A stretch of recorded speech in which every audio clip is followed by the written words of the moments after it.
Good afternoon everybody. हमने आयुर्वेद इतिहास के लेक्चर में चरक संहिता, सुश्रुत संहिता, इन दो संहिताओं की रचना, उनके वैशिष्ट्य, उन संहिताओं के निर्माण के स्तर और संहिता निर्माण में किन किन व्यक्तित्व का, आचार्यों का योगदान था, उन व्यक्तित्व का परिचय, उसके बाद में टीका और टीकाकार, इनके व्यक्तित्व हमने जाने। आज हम अष्टांग संग्रह एवं अष्टांग हृदय, इन दो संहिताओं का, जिनको संग्रह ग्रंथ भी कहा जाता है, इन दो संहिताओं के बारे में जानकारी देखेंगे।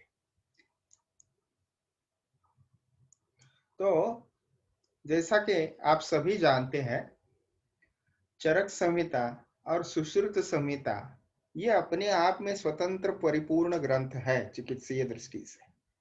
चरक संहिता जो है वो काय चिकित्सा संप्रदाय की संहिता है और सुश्रुत संहिता ये धन्वंतरी संप्रदाय या जिसे शल्य संप्रदाय भी कहा जाता है, वो सर्जिकल फील्ड के लिए डेडिकेटेड ऐसी संहिता है।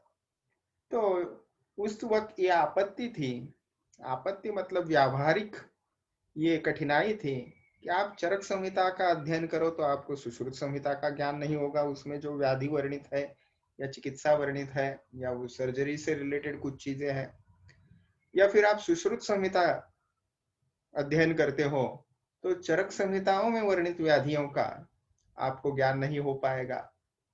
और एक परिपूर्ण चिकित्सक के लिए इन दोनों ही संहिताओं में जो भी बातें आयुर्वेद के विषय में बताई गई थी वो जानना आवश्यक था। और जैसा आप जानते हैं, चरक संहिता में हमने देखा भी है कि जैसे जैसे युग आगे जाता है वैसे वैसे एक पाद यानी एक चतुर्थांश धर्म का जैसे ह्रास हुआ, वैसे वस्तुओं की गुणवत्ता एवं बुद्धिमत्ता का भी ह्रास होने लगा या क्षय होने लगा। और इस दृष्टि से ईसवी सन या ईसा 6ठी शताब्दी में यह आवश्यकता आन पड़ी कि इन दोनों संहिताओं का अच्छे से मिलाप होना चाहिए। और वही योगदान जो है वो वाग्भटाचार्य जी का है और उन्होंने अष्टांग संग्रह नामक संहिता का निर्माण किया, जो चरक संहिता और सुश्रुत संहिता इन दोनों का ही एक उत्कृष्ट अमलगमेशन है। और उसी अष्टांग संग्रह जो गद्य पद्य में ऐसी संहिता है, विस्तार उसके 150 अध्याय है, उनको और कंसाइज करने के लिए और उस वक्त पाठ अवबोध अनुष्ठान यह अध्ययन अध्यापन की पद्धति थी, इसलिए अष्टांग संग्रह केवल कंठस्थ करना इतना आसान नहीं था। इसलिए व्यावहारिक दृष्टि से छंदबद्ध रचना करके वाग्भटाचार्य जी ने ही, जो अष्टांग संग्रह निर्माता वाग्भट थे, उनके पोता या ग्रैंडसन आप कह सकते हो, वह वाग्भटाचार्य जी ने अष्टांग हृदय संहिता की नाति संक्षेप विस्तरम ऐसे 120 अध्याय वाली संहिता का निर्माण किया। ठीक है, तो इनके स्थान और अध्यायों की संख्या के ऊपर दृष्टिक्षेप करते हैं। तो सबसे पहले उसके 6 स्थान हैं: सूत्र स्थान, शारीर स्थान, निदान स्थान, चिकित्सा स्थान, कल्प स्थान, उत्तर स्थान। स्थानों के नाम समान है अष्टांग संग्रह और अष्टांग हृदय में। तो ये जो कॉलम है वो अष्टांग संग्रह का अध्यायों की संख्या हमें दिखाता है, और ये जो डार्क वाला कॉलम है, ब्लैक वाला, ये अष्टांग हृदय के संहिता के अध्यायों की संख्या दिखाता है।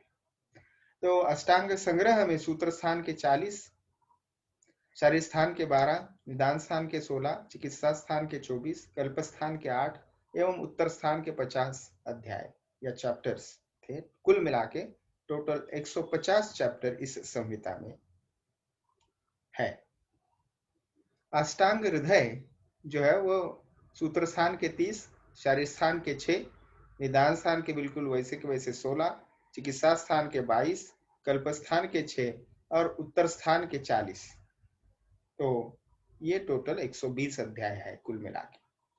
तो अष्टांग संग्रह एवं अष्टांग हृदय ये ईसा 6ठी शताब्दी यानी बहुत नजदीक के काल की होने की वजह से वो बहुत व्यावहारिक दृष्टि से लिखी गई है और इसलिए ज्यादा से ज्यादा फॉलो की जाती है। विशेषतः अष्टांग हृदय ग्रंथ तो दक्षिण भारत में बिल्कुल पूजनीय, यानी उसी को केवल फॉलो किया जाता है, इतना उसके ऊपर श्रद्धा उन प्रांत के वैद्य और चिकित्सकों की है।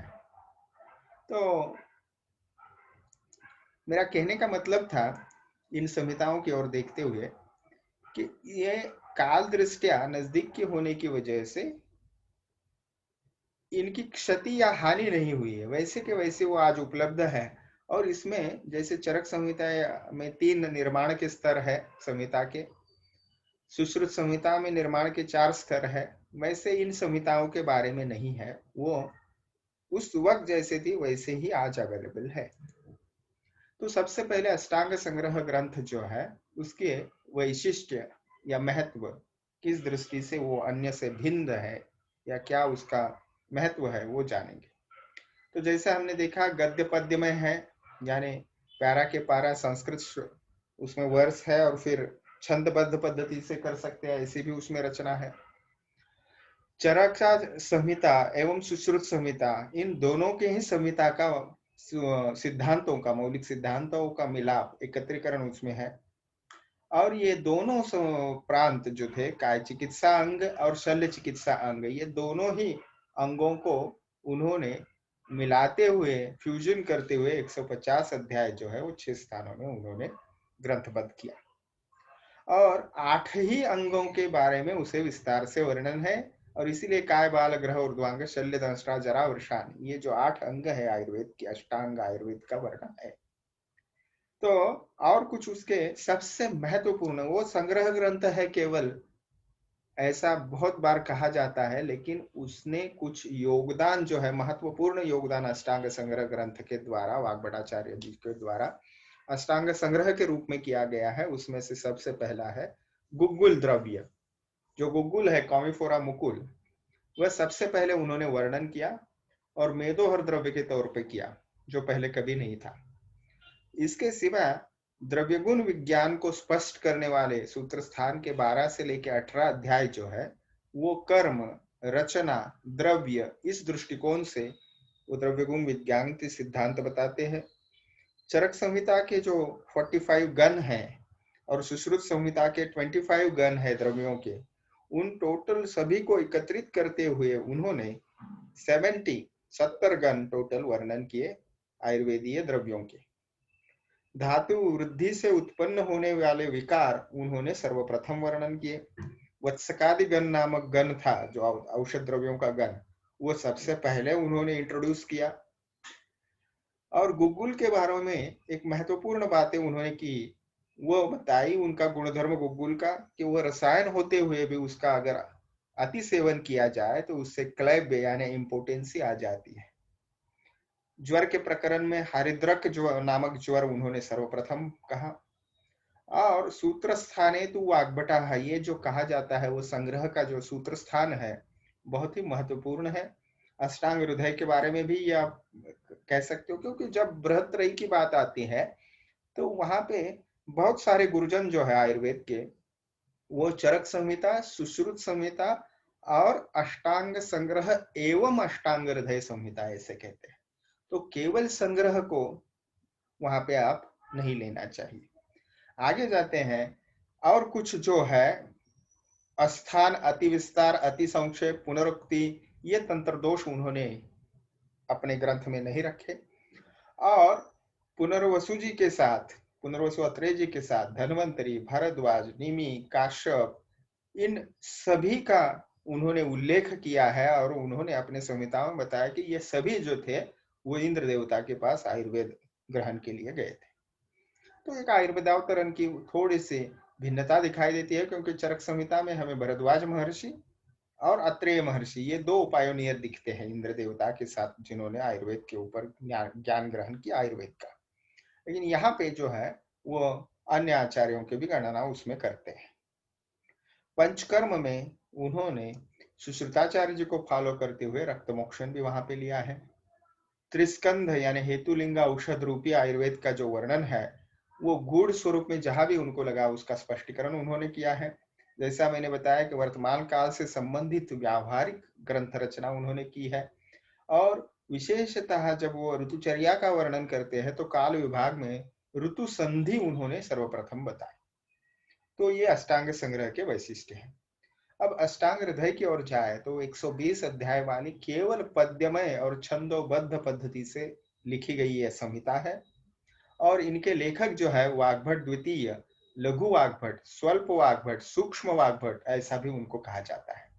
देखिए, संग्रह के अष्टांग संग्रह के रचनाकार वाग्भट जो है वो, उनका नाम भी वाग्भट है। और अष्टांग हृदय के ग्रंथ के रचनाकार जो है, रचेता जो है महर्षि वाग्भट, उनका भी वाग्भट ही नाम है। तो एक ग्रैंडफादर है और दूसरा ग्रैंडसन है।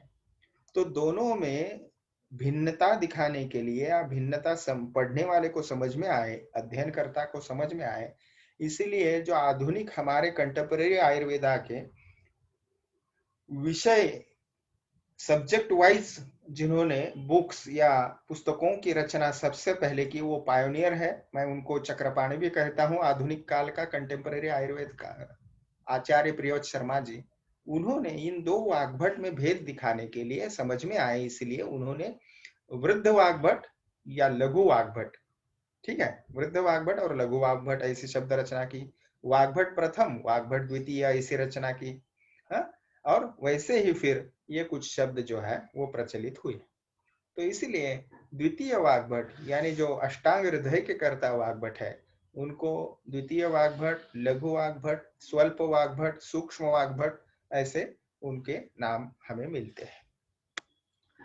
विशेषतः वो वाग्भट नाम से ही अधिक प्रसिद्ध है।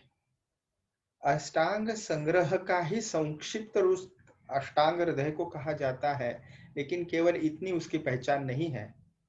बहुत सारे ऐसे सूत्र हैं जो अष्टांग हृदय में सबसे पहले वर्णन किए गए हैं। अष्टांग हृदय में चरक और सुश्रुत, इन दोनों ही ग्रंथ का बिल्कुल अच्छा समन्वय करने का प्रयास वाग्भट द्वितीय जो है उन्होंने किया है। लेकिन ऐसा हमें जान पड़ता है, इतिहासकार या अध्ययनकर्ता ऐसे बताते हैं कि वो उनमें ज्यादा प्रभाव जो दिखता है वो सुश्रुत संहिता का दिखता है। ठीक है। तो अष्टांग हृदय करते जो वाग्भट थे, उनके पिताजी का नाम था सिंहगुप्त, और सिंहगुप्त जी के जो पिताजी थे उनका नाम था वाग्भट। तो ऐसे हम कह सकते हैं कि अष्टांग हृदय जो है वो संग्रह को संक्षिप्तीकरण करते हुए, उसका संक्षेप करते हुए, उसमें भी जो अनावश्यक विषय है उनको टालते हुए एक लोकोपयोगी ग्रंथ की निर्मित उन्होंने की, और वो 120 अध्यायों का है। तो ये वैशिष्ट्य है। और उसके अगर ठीक से वैशिष्ट्य बताएं तो पद्यमय है, दक्षिण भारत में अधिक प्रसिद्ध है। तो चरक और सुश्रुत इन ग्रंथों पर आधारित है। द्रव्यगुण के बहुत सारे द्रव्य सर्वप्रथम उन्होंने वर्णन किए, वो है बस्ती रोग में शिलाजतु, ज्वर व्याधि में मुस्ता और परपट, इन द्रव्यों का उल्लेख। औषध द्रव्य के गणों की अगर उन्होंने संख्या देखी तो उन्होंने दी है 33 गण दिए हैं, और वह मुख्यतः सुश्रुत संहिता के ऊपर आधारित है। ठीक है। और गणों में जो द्रव्यों की संख्या है वो भी समान नहीं है, वो भिन्न भिन्न है। विपाक, यह जो द्रव्य गुण विज्ञान विषय का महत्वपूर्ण सिद्धांत है, उसकी व्याख्या जो है सुस्पष्ट पद्धति से हमें अष्टांग हृदय में मिलती है। यह सिद्धांत रूपी योगदान है अष्टांग हृदय संहिता का। कौन सी व्याख्या है? तो रसाणाम परिणामांते सविपाका इति स्मृता, इस पद्धति से अनेक रोगों की चिकित्सा जो है वो वर्णन करते हुए उन्होंने बहुत सारे नए कल्प भी बताए हैं। जैसे अर्श में सुरन कुटपाक, उदर में अयस्कृति, तो ये इनको उन्होंने सबसे पहले बताया। पांडु व्याधि में मंडूर वटक, तो ये नए योग उन्होंने अपने संहिता में वर्णन किए। अनेक नेत्र रोगों के पारों में उन्होंने बहुत सारे नए कल्प भी वर्णन किए हैं। और अंजन, इस पद्धति का या route of administration of drug का नेत्र व्याधि में उन्होंने सबसे पहले उपचार प्रयोग चालू किया। रसायनवाजीकरण के भी बहुत सारे कल्प उन्होंने प्रथम वर्णन किए। यंत्र शस्त्र प्रकरण में उन्होंने शल्य निर्घातनी नाड़ी और अश्मरी हरण यंत्र का सबसे पहले वर्णन किया। तो इन दोनों ही ग्रंथों के जो रचयिता वाग्भट है, उन व्यक्तित्व का हम परिचय देखेंगे। तो बृहत्त्रयी में से एक है यह संहिता, और जैसा मैंने कहा कि वो सिंहगुप्त नामक विद्वान व्यक्तित्व के पुत्र थे, और उनके दादाजी का नाम ही वाग्भट था। तो इसीलिए ये दोनों में कंफ्यूजन ना हो, इसलिए आचार्य प्रियव्रत शर्मा जी उनको वृद्ध वाग्भट और वाग्भट ऐसे संज्ञा देते थे, या फिर वाग्भट प्रथम और वाग्भट द्वितीय ऐसा कहते थे। वो अपने ग्रंथों में भी, जो आयुर्वेद का वैज्ञानिक इतिहास उनका पुस्तक है, बहुत ही अच्छा है ग्रंथ स्वरूप, तो उसको आप जरूर पढ़ें, उसमें भी आपको ये दिखाई देगा। वो जो थे वो विशेषतः सिंधु नदी के तट पे रहने वाले थे। ओके, तो उनके पिताजी और पिताजी के पिताजी यानी दादाजी, ये दोनों ही आयुर्वेद के बहुत प्रचंड विद्वान थे, आयुर्वेद के फॉलोअर थे, हमें ये जान पड़ता है। और वो जो थे स्वतम वाग्भट जो थे, अवलोकित इनके वो शिष्य थे। अवलोकित जो थे वो बुद्धिस्ट संप्रदाय के थे, बुद्धिज्म को वो फॉलो करते थे, और वो महायान जो बुद्ध धर्म का, बौद्ध संप्रदाय का जो एक पंथ है, या जिसको आप प्रवाह कह सकते हैं, उसके वो फॉलोअर थे अवलोकित। और इसी से कुछ लोग ऐसे भी कहते थे कि वो बौद्ध धर्म के अनुयायी थे, या उन्होंने स्वीकार भी किया था। इसलिए जब आप अष्टांग संग्रह, इतना मैंने डिटेल में नहीं पढ़ा, लेकिन अष्टांग हृदय जरूर पढ़ा है, तो तारा, अवलोकितेश्वर वगैरह, इन्हें देवताओं का जो बुद्ध संप्रदाय में ज्यादा प्रचलित देवता है, जिनको माना जाता है, उनको वंदना भी की है वाग्भटाचार्य। इसीलिए वो बौद्ध धर्म के अनुयायी थे। ये हम बहुत सारा उसको ठोस ऐसा हम कह सकते हैं, उसमें रेफरेंसेस है। तो अष्टांग संग्रह और अष्टांग हृदय के ये दोनों ही करता है। छठी शताब्दी का एक्चुअली उनका काल है, ईसा छठी शताब्दी, लेकिन कुछ जगह पे इतिहासकार 5वीं शताब्दी भी बताते हैं। इसलिए मैं कहता हूं कि 5वीं शताब्दी का उत्तरार्ध और छठी शताब्दी का पूर्वार्ध, ये वाग्भट प्रथम का काल होता है, हो सकता है। और जो वाग्भट द्वितीय या लघु वाग्भट जो है, उनका काल छठी शताब्दी का उत्तरार्ध है, ये आचार्य प्रियव्रत शर्मा निश्चित करते हैं।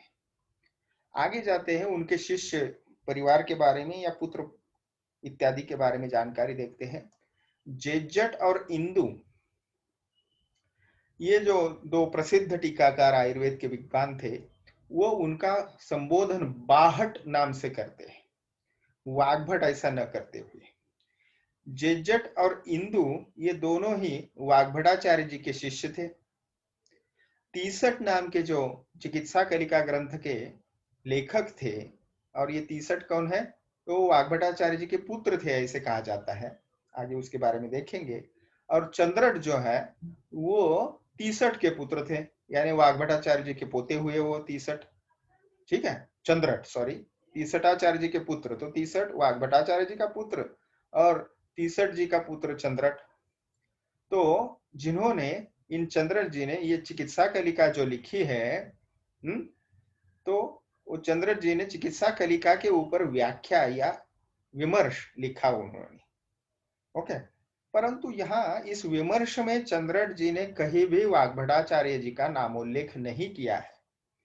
तीसटाचार्य जी का काल जो था वो 10वीं शताब्दी था, चंद्रट जी का काल 11वीं शताब्दी था, और उन्होंने बिल्कुल ही वाग्भट जी का नामोल्लेख न करना, और उनका काल 10वीं और 11वीं शताब्दी है, इससे ये स्पष्ट हो जाता है, क्योंकि ये कलयुग का ही काल है, और इसमें आयुर्मान तो इतना बड़ा नहीं हो सकता, तो इसीलिए वो 63 और चंद्रट जो उनके पुत्र और प्रपौत्र कहे जाते हैं वाग्भटाचार्य जी का, ये उतना संयुक्तिक नहीं है। अब आगे जाते हैं वाग्भटाचार्य जी की जानकारी देखने के बाद, वो है टीकाकारों के ऊपर। तो सबसे पहले तो आप ये जान ले, इकट्ठा ये तीनों टीकाएं लिखी है या कमेंट्री के नाम और कमेंटेटर लिखे हैं, तो ये केवल अष्टांग संग्रह और अष्टांग हृदय के नहीं है।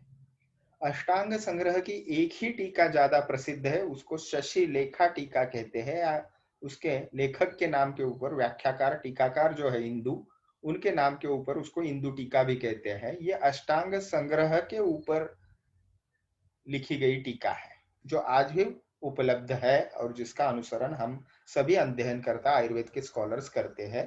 वो 9वीं से 10वीं शताब्दी का है।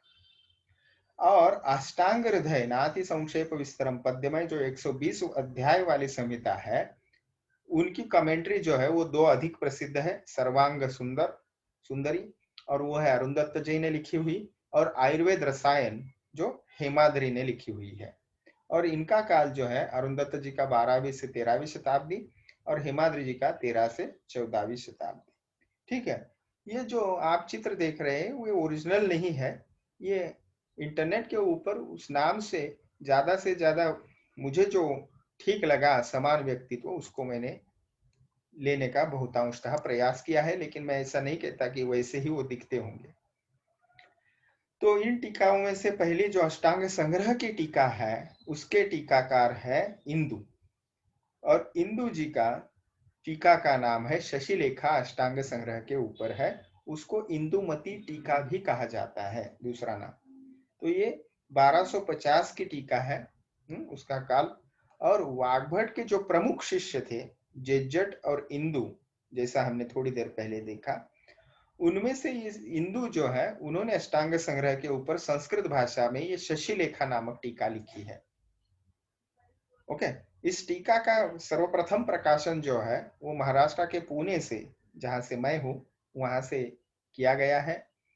और इंदु जी ने अष्टांग हृदय पे भी टीका लिखी थी, और उसकी जो पांडुलिपि है वो मद्रास के ऑडियार नामक ग्रंथालय में, पुस्तकालय में आज भी मिलती है।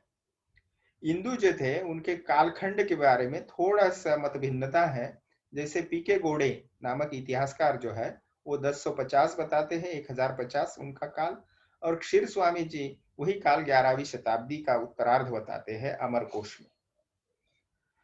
तो हेमाद्रि नामक जो पंडित थे जिन्होंने अष्टांग हृदय के ऊपर टीका लिखी, उन्होंने अरुंदत्त जी जो प्रथम टीकाकार है अष्टांग हृदय के, उनको अपने गुरु के स्थान पे तो माना ही है, और इंदु जी को भी उन्होंने स्थान दिया है।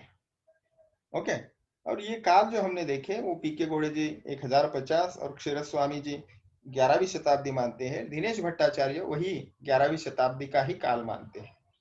तो इसलिए हम इन सभी को अगर इकट्ठा करें तो उनका इंदु जी का काल जो है वो 10वीं शताब्दी से 12वीं शताब्दी इतना हो सकता है, इस बीच में इसका। ठीक है, या इस ग्रंथ में जो है वो कश्मीर के प्रांत का उल्लेख मिलता है, इसलिए हम ऐसा कह सकते हैं कि इंदु जी कश्मीर प्रांत के हो सकते हैं। तो इंदु जी का ही अगर संक्षिप्त परिचय यहाँ पे देखें तो 9वीं और 10वीं शताब्दी का काल, हिंदू ब्राह्मण फैमिली से वो बिलोंग करते थे कश्मीर से। ठीक है, वाग्भटाचार्य जी के शिष्य थे और सहाध्यायी थे जेजट महर्षि।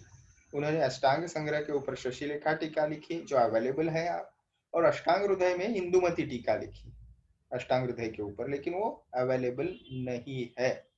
ठीक है, तो इसी प्रकार से हम अन्य ग्रंथों का भी यहाँ पे भी हमने देखा था। देखिए, उन्होंने जो अष्टांग हृदय के ऊपर टीका लिखी उसकी कॉपी ओडियर बुक इसमें है संग्रहालय में, पुस्तकालय में मद्रास में, लेकिन वो छपी नहीं है। तो इंदु जो है वो विषय को विस्तृत रूप से और बहुत ही स्पष्ट भाषा में लिखना, यह उनकी खासियत थी या वैशिष्ट्य था, इसीलिए उनकी टीका जो है वो जरूर पढ़नी चाहिए। मैं जिस यानी 93 कोर्स एडमिशन लिया हुआ बीएमएस का स्टूडेंट, स्नातक था मैं। ठीक है, और हमारे वक्त जो थी अष्टांग संग्रह का जो सूत्र स्थान था वो अभ्यास के लिए था पाठ्यक्रम में, इसीलिए थोड़ा बहुत सूत्र स्थान का अभ्यास उस वक्त करने का अवसर मिला था, और हिंदू टीका वही पढ़ी थी उस वक्त भी और पीजी करते वक्त भी। एनीवे, तो सम सेज दैट अष्टांग संग्रह इज रिटन बाय वृद्ध वाग्भट एंड अष्टांग हृदय is written by Laghu Vagbhata, there is no doubt about that. Okay, उसके बाद जो अष्टांग हृदय के टीकाकार देखते हैं वो प्रथम दो है, एक अरुंदत्त है और दूसरे हिमाद्री है। अरुंदत्त जी को पहले देखना चाहिए हमने, क्योंकि वो काल दृष्टिया जो है वो पहले है। ठीक है, तो अरुंदत्त जी का परिचय देखते हैं।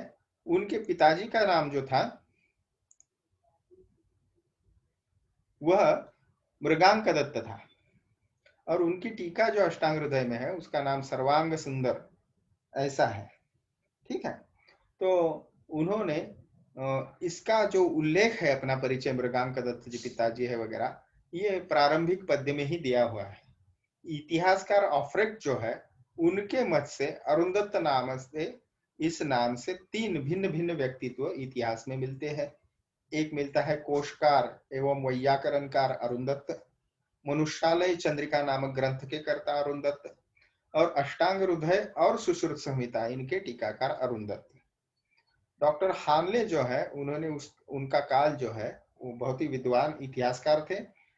ईसा 1240 ये निश्चित किया है, क्योंकि चक्रपाणी जी के 11वीं शताब्दी और डल्लनाचार्य जी का 12वीं शताब्दी का जो काल है, और इन दोनों का ही उल्लेख टीकाओं का अरुंदत्त जी ने किया है।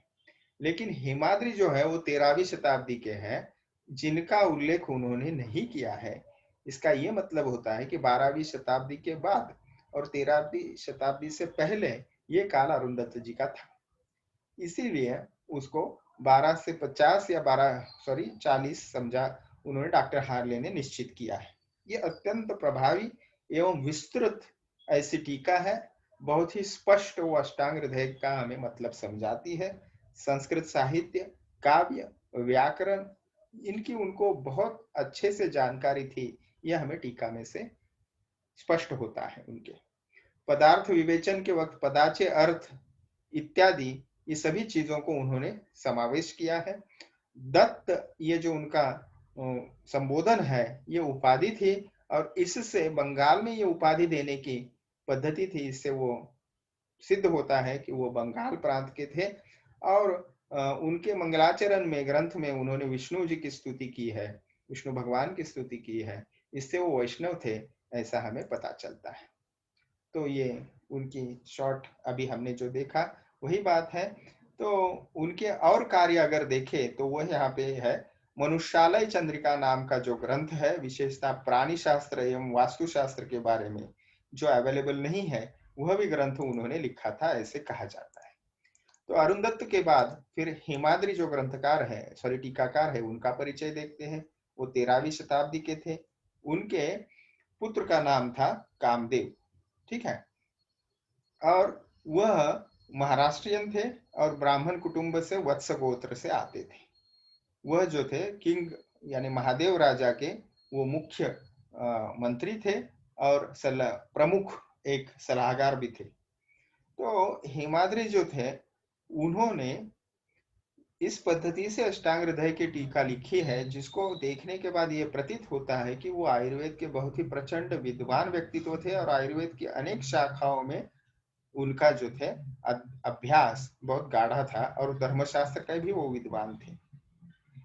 वो 14 से ज्यादा विविध ग्रंथों के वेद, वेदांग, व्याकरण इत्यादि के वो रचयिता थे। तो हेमाद्रि जी के बारे में और अगर बात देखें तो उनकी टीका का नाम अष्टांग हृदय के ऊपर जो है उसकी टीका का नाम आयुर्वेद रसायन है, ठीक है। और विशेषतः ये टीका जो है वो सूत्र स्थान और कल्प स्थान इसके ऊपर पूरी रूप से उपलब्ध है। निदान स्थान एवं चिकित्सा स्थान के ऊपर अपूर्ण है। तो देवगिरी के राजा जो महादेव थे और उनके बाद का राजा जो था रामचंद्र, ठीक है, इनके काल में ये हिमाद्री जो थे वो मंत्री थे। और हिमाद्री जी ने अरुंदत्त जी का उल्लेख किया है, और उससे पता चलता है कि अरुंदत्त जी के 12वीं शताब्दी के बाद के ये थे। चतुर्वर्ग चिंतामणि यह उनका एक प्रसिद्ध ग्रंथ है, जिसमें धन्वंतरी जी की मूर्ति कैसी होनी चाहिए उसका वर्णन आता है। शंखम चक्रम जलौका इत्यादि जो प्रार्थना रूप में भी, प्रेयर के रूप में भी धन्वंतरी जी के हम गाते हैं या कहते हैं, उसको नमन करते हैं। वह चतुर्वर्ग चिंतामणि संस्कृत ग्रंथ जो है वो हेमाद्रि जी ने ही लिखा हुआ है। जो वास्तुशास्त्र की हेमाड़ पंथी नामक पद्धति जो है वो आर्किटेक्चर में भी विद्वान थे, तो यह उन्होंने ही उसका संशोधन किया था। ये पद्धत जो है वो वैरायटी जो है घर या वास्तु निर्माण की, वो उन्होंने ही प्रचलित की थी या खोजी थी। उनके ग्रैंडफादर का नाम वासुदेव, ग्रैंडफादर के फादर का नाम वामन, और वह शुक्ल यजुर्वेदीय वत्स गोत्र के महाराष्ट्रीय वैदिक ब्राह्मण थे। और ये हिमाड़पंथी जो पद्धत है उनसे उन्होंने जैन धर्म के बहुत सारे मंदिर जो है उन्होंने उनकी ही निगरानी में कंस्ट्रक्ट किए गए हैं, ठीक है। तो आशा है ये सभी बात जो है आपको समझ में आई होगी, और आपको इस लेक्चर का आयुर्वेद इतिहास के बारे में जानकारी पर्याप्त मिलने के लिए जरूर उपयोग हुआ होगा। धन्यवाद।